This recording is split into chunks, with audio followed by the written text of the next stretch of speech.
Hello everyone. अब हम देखेंगे कि हम इस तरह की क्लॉथिंग को जीब्रश में कैसे बना सकते हैं।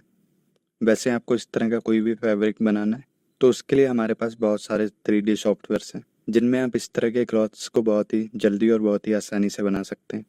फॉर एग्जांपल आप मार्वलस डिजाइनर को यूज़ कर सकते हैं, लेकिन यहाँ पर हम देखेंगे कि हम जीब्रश में इन क्लॉथ्स को किस तरह से बना सकते हैं। तो यहाँ पर हमारा यही मेन रेफरेंस रहेगा। मोस्ट ऑफ द टाइम हम इसी को फॉलो करने वाले हैं और कुछ जगहों पे मैं और भी रेफरेंस इमेजेस को यूज़ करूँगा। तो इसको बनाने के लिए मैं सबसे पहले तो एक बेस मैश लूँगा और उसी बेस मैश पे मास्किंग करके मैं इस तरह के क्लॉथ को एक्सट्रैक्ट करूँगा और इसके बाद हम उसी एक्सट्रैक्ट वाले मॉडल पे डिटेल्स देंगे। तो मैं जीब्रश में आ रहा हूँ और यहाँ पे हमारा लाइट बॉक्स ऑन है। मैं यहाँ टूल पे जा रहा हूँ और यहाँ से हम ये वाला बेस मैश सेलेक्ट करेंगे। तो मैं इस पर डबल क्लिक कर दे रहा हूँ और मैं कॉमा की प्रेस करके इसको हटा रहा हूँ और यहाँ पे इस तरह से ड्रैग कर दे रहा हूँ। तो यहाँ पे भी अगर मैं बार बार ड्रैग करूँगा तो ये मॉडल बार बार बनेगा। तो मैं इसको एक बार इस तरह से ड्रैग कर दे रहा हूँ और मैं टी प्रेस कर दे रहा हूँ। तो अब आप देख सकते हैं कि हमारे ये मॉडल यहाँ पे आ गए और बाकी सभी मॉडल्स को हटाने के लिए मैं Ctrl+N प्रेस कर रहा हूँ। मैं यहाँ पे इसका मटेरियल चेंज कर दे रहा हूँ और यहाँ पे बहुत सारी चीज़ें अभी ऐसी जो मुझे नहीं चाहिए। फॉर एग्जांपल इसके एयर्स की मुझे कोई ज़रूरत नहीं, तो मुझे जिन पार्ट्स की ज़रूरत नहीं है मैं उनको यहाँ पर डिलीट कर दे रहा हूँ।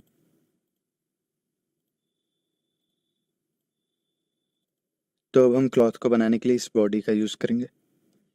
इसी बॉडी से हम मास्किंग करके इस तरह के जैकेट को एक्सट्रैक्ट करेंगे।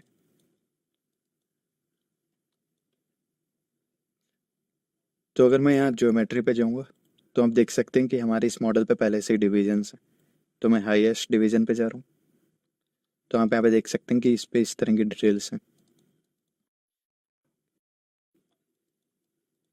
तो मैं कंट्रोल की प्रेस कर रहा हूँ तो आप यहाँ पे देख सकते हैं कि हमारा मास्क पेन एक्टिव है। मैं इस पे क्लिक करके यहाँ पे लासो सेलेक्ट कर रहा हूँ जिससे कि हम इस तरह से अपने मॉडल पे मास्क बना सकेंगे। मैं इसको इरेज कर रहा हूँ। तो यहाँ पे इस जैकेट को मैं इस पोज में नहीं बनाऊंगा बल्कि मैं इसको इस तरह के ए पोज में बनाने वाला हूँ। और मैं इसको ए पोज में इसलिए बनाने वाला हूँ क्योंकि स्टार्टिंग में हम इसको सिमेट्री में बनाएंगे और आगे चल के हम इसकी सिमेट्री को ब्रेक करेंगे। तो अगर हम इस तरह से अपने मॉडल को बनाएंगे तो हमारा मॉडल काफ़ी जल्दी भी बन जाएगा और उस पर डिटेल्स देने में भी हमको डबल बार काम नहीं करना पड़ेगा। तो यहाँ पे अब मैं इस तरह से मास्किंग बना ले रहा हूँ और आगे चल के हम इसको एक्सट्रैक्ट भी कर देंगे।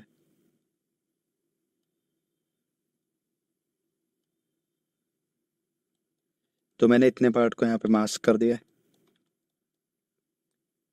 और अगर आप चाहें तो आप यहाँ पे इसको स्टार्टिंग से इस तरह से अच्छे से मास्क बना सकते हैं क्योंकि आगे चल के हम इस मास्क को एक्सट्रैक्ट करेंगे और उसको जीरीमेश करेंगे। तो अभी के लिए हम इसको चाहे जिस तरह से भी मास्क बना लें, आगे चल के हम इसको चेंज कर सकते हैं। तो यहाँ पे मैंने इस तरह से मास्क बना लिया है। अभी के लिए मैं इस मॉडल को बीच से सेपरेट नहीं करूँगा बल्कि मैं इसको इसी तरह से रखूँगा और एक बार जब इसका जीरीमेश हो जाएगा उसके बाद में मैं इसको आसानी से सेपरेट कर सकता हूँ।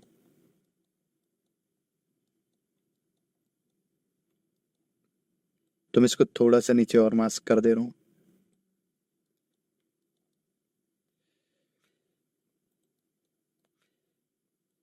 और अब मैं यहाँ मास्किंग पे आके यहाँ पे फ्री हैंड पे क्लिक कर दे रहा हूँ और यहाँ पे मैं इस तरह से मास्क बना ले रहा हूँ।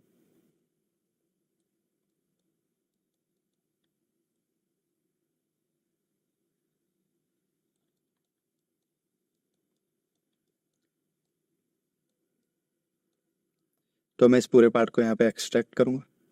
तो उसके लिए मैं यहाँ सब टूल पे आऊँगा और यहाँ मैं नीचे आके एक्सट्रैक्ट पे जा रहा हूँ और यहाँ पे अगर मैं एक्सट्रैक्ट पे क्लिक करूँगा तो आप देख सकते हैं कि हमारा मॉडल इस तरह से एक्सट्रैक्ट हो रहा है। और अगर मैं यहाँ पे इसको हल्का सा रोटेट करूँगा तो वो चेंजेस जो भी हुए तो वो यहाँ पे चले जाएंगे। तो मैं इसको यहाँ पे जूम कर रहा हूँ और यहाँ पे अगर मैं वैसे एक्सट्रैक्ट पे क्लिक करूँगा तो आप देख सकते हैं यहाँ पे एक्सट्रैक्ट होने में काफ़ी ज़्यादा टाइम लग रहा है और उसका रीज़न ये है कि अभी हम अपने मॉडल के हाईएस्ट डिवीज़न पे हैं। तो मैं एक डिवीज़न नीचे जा रहा हूँ और अब मैं इस डिवीज़न पे एक्सट्रैक्ट करके देखूँगा। तो अब आप देख सकते हैं कि ये काफ़ी जल्दी एक्सट्रैक्ट हो रहा है, लेकिन मैं फिर से हाई डिवीज़न पे जा रहा हूँ, क्योंकि अगर मैं लो डिवीज़न पे जाऊँगा तो आप देख सकते हैं कि हमारा मास्क इस तरह से ब्लर हो रहा है। तो मैं हाईएस्ट डिवीज़न पे ही रहूँगा, और अब मैं यहाँ पे थोड़ी थिकनेस को कम कर दे रहा हूँ, क्योंकि अभी इसकी थिकनेस बहुत ज़्यादा है। मैं एक बार इसकी थोड़ी थिकनेस को और बढ़ा ले रहा हूँ।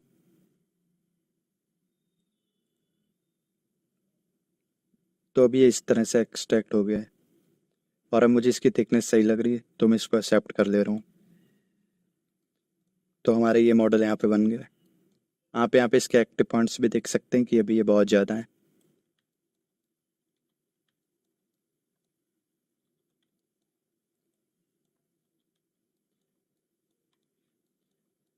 तो अभी के लिए मुझे इस मॉडल के सिर्फ ऊपर के फेसेस चाहिए, और जो यहाँ पे थिकनेस से इसके अंदर के फेसेस बने उनकी मुझे अभी कोई ज़रूरत नहीं है। तो मैं यहाँ पे पॉलीग्रुप्स को ऑन कर रहा हूँ, और जितने भी अंदर फेसेस आए उन सभी को मैं इस तरह से सेलेक्ट करके डिलीट कर दूंगा।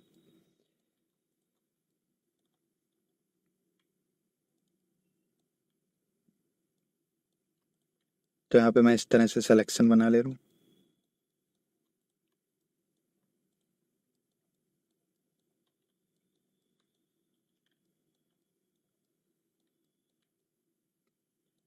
तो अगर मैं यहाँ पे अंदर के पॉलीग्रुप्स को सेलेक्ट कर रहा हूँ तो यहाँ पे मुझे काफ़ी ज़्यादा प्रॉब्लम हो रही है उनको ढूंढ कर सेलेक्ट करने में। तो मैंने इसको बैक कर दिया, और अब मैं सिर्फ बाहर के फेसेस को सेलेक्ट करूँगा। तो इस तरह से मैं इनको आसानी से सेलेक्ट कर सकता हूँ।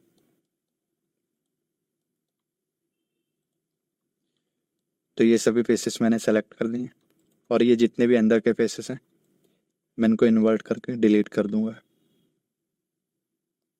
तो मुझे यहाँ पे सिर्फ इन्हीं फेसेस की ज़रूरत है, और जितने भी अंदर के फेसेस थे उन सभी को मैंने हाइड कर दिया है। तो अब मैं यहाँ ज्योमेट्री पे आऊँगा, और यहाँ मॉडिफाई टोपोलॉजी के अंदर मैं डिलीट हिडन पे जाके क्लिक कर दूंगा, जिससे कि अंदर के सभी पॉलीग्रुप्स डिलीट हो गए।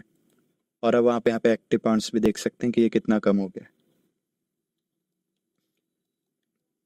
तो अब मैं इस मॉडल को जीरो मैश करने वाला हूँ। तो उसके लिए मैं यहाँ पे सिमेट्री को ऑन रखूँगा, क्योंकि अभी के लिए हमें सिमेट्री पे ही काम करना है।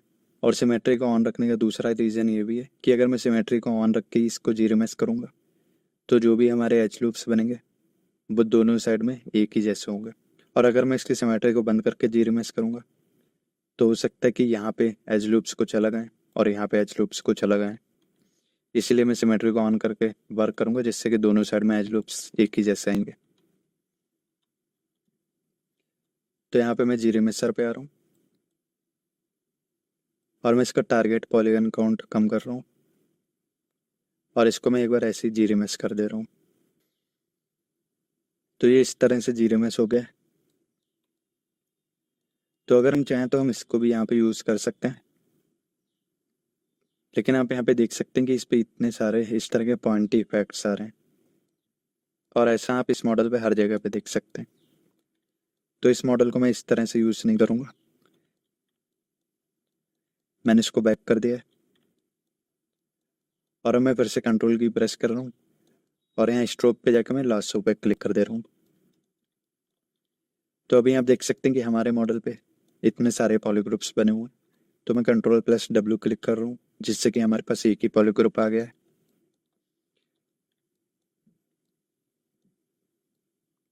और अब मैं अपनी रेफरेंस इमेज को देखते हुए यहाँ पे इस तरह के एज लूप्स चाह रहा हूँ। तो मैं अपने मॉडल पे आके इस तरह से मास्किंग बना ले रहा हूँ।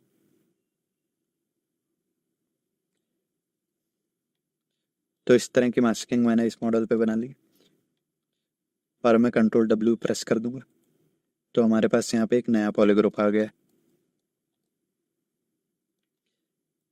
अब मैं इस ग्रीन पॉलीग्रुप को सेलेक्ट कर रहा हूँ,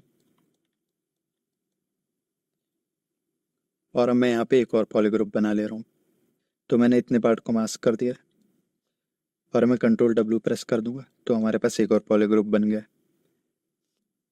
तो अभी हमारे दोनों पॉलीग्रुप्स यहाँ पे ग्रीन है, और ये देखने में एक ही से लग रहे हैं, लेकिन इससे हमारे जीरेमएस पे कोई फर्क नहीं पड़ने वाला है, क्योंकि दोनों पॉलीग्रुप्स अलग ही अलग हैं। लेकिन मैं फिर भी इसको एक बार बैक कर रहा हूँ, और मैं फिर से कंट्रोल डब्ल्यू प्रेस कर रहा हूँ।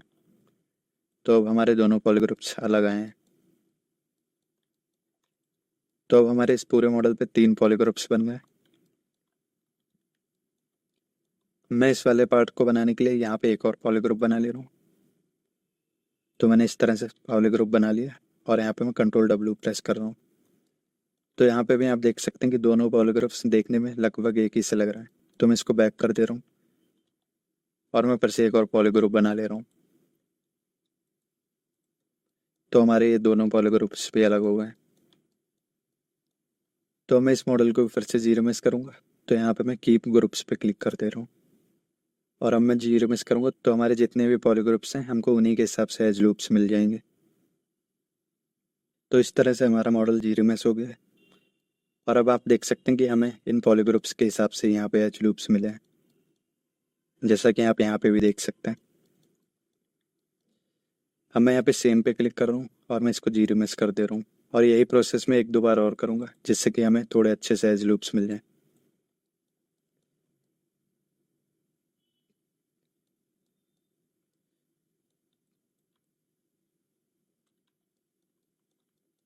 तो ये मॉडल इस तरह से जीरो मिस हो गया और मैं यहाँ पे एक बार हाफ पे क्लिक कर रहा हूँ और मैं इसको फिर से जीरो मिस कर रहा हूँ। तो अब ये मॉडल पहले से काफ़ी ज़्यादा सही लग रहा है और अभी के लिए मैं इसको इसी तरह से रखने वाला हूँ और अब मैं इस वाले पार्ट को यहाँ पे सेपरेट करूँगा। तो उसके लिए मैं बी प्रेस कर रहा हूँ, जेड प्रेस कर रहा हूँ और यहाँ पे मैं जी मॉडलर ब्रश ले रहा हूँ। तो मैंने इस पर क्लिक कर दिया और मैं किसी भी एज पे आऊँगा और मैं स्पेस बार दबाऊँगा तो हमको यहाँ पे एक बेवल का ऑप्शन मिलेगा। तो मैं इस पर क्लिक कर दे रहा हूँ और यहाँ पे मैं एज लूप कंप्लीट में ही वर्क करूँगा। तो मैं इस तरह से किसी भी एज पे आ रहा हूँ और यहाँ पे इस तरह से ड्रैग कर दे रहा हूँ। तो आप देख सकते हैं कि हमारी ये एज 2 एजेस में सेपरेट हो गई है और अब मैं इन 2 पॉलीग्रुप्स को सेलेक्ट कर रहा हूँ जिससे कि हमारी सभी पॉलीग्रुप्स हाइड हो गई और अब मैं इस ग्रीन पॉलीग्रुप पे क्लिक कर रहा हूँ जिससे कि ये भी पॉलीग्रुप हाइड होगी। तो यहाँ पे मैं कंट्रोल शिफ्ट और लेफ्ट माउस बटन से इस तरह से ड्रैग कर दे रहा हूँ। तो हमारा जो रेड पॉलीग्रुप यहाँ पे दिखाई दे रहा था वो भी यहाँ से हाइड हो गया है और बाकी सभी पॉलीग्रुप्स वापस आ गए। तो मैं फिर से मॉडिफाइड टोपोलॉजी के अंदर जाऊँगा और डिलीट हिडन पे क्लिक कर दूंगा। तो हमारे जितने भी हाइड पेजेस थे अभी वो सब डिलीट हो गए। तो इसी तरह से मैं इस मॉडल को रखूँगा अभी और आगे चल के हम देखेंगे कि हम इस मॉडल की ब्लॉकिंग को और सही किस तरह से कर सकते हैं। तो इस वीडियो में इतने ही रखेंगे। Thank you everyone.